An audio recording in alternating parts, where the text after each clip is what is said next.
কিরে নুপুর, তোদের বাড়িতে নাকি কে বলে এসেছে বিদেশ থেকে হ্যান্ডসাম বড় লোক? তোরা কি করে জানলি? ওরে এসব কথা তো বাতাসে বাসে বাতাসে। তোর তো কপাল খুলে গেল বান্ধবী। মানে কপাল খুলে যাওয়ার কি হলো? আচ্ছা তোর ছেলেদের নাম কি রে?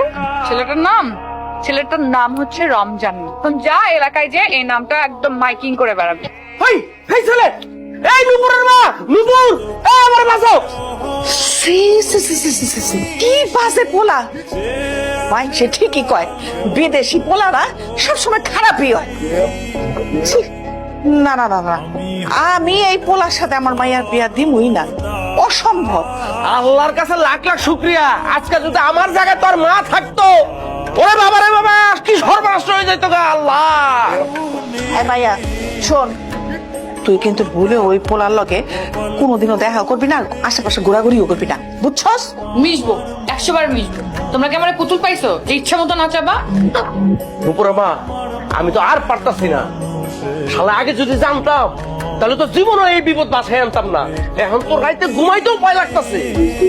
নপুরে বাপ, আমার নিজেরই এখন ভয় লাগতেছে, কোন দিন জানি আমি ঘুমের মধ্যে হাঁটাহাঁটি শুরু করে দেই, বুঝছো? শোনো, তুমি যেভাবে হোক একটা কিছু ব্যবস্থা করো এবার।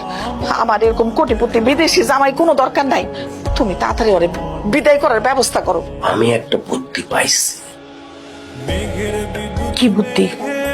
শোনো, হয়তো ঘুমের মধ্যে আমার ডিস্টার্ব করে না, এখন আমি ওরে ঘুমের মধ্যে যাই ডিস্টার্ব করি।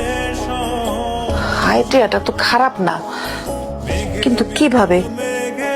হয়েছে মনে হয়েছে ঘুমের ভিতরে আমি ওর ঘরে ঘুমের ভিতরে যাবো, যায়া ওর বিস্তার করে পানি মেরে দিই, লাঠি লয়ে যায় ওরে বাইরামো, ওর যে ওই যে লাগছে জামা কাপড় রাখছে ওসব জামা কাপড় উল্টায় পাল্টায় ভালো, তারপর রাইতে উৎসাহিত দেয় ওরে ভয় দেয়, আরো অনেক কিছু করবো।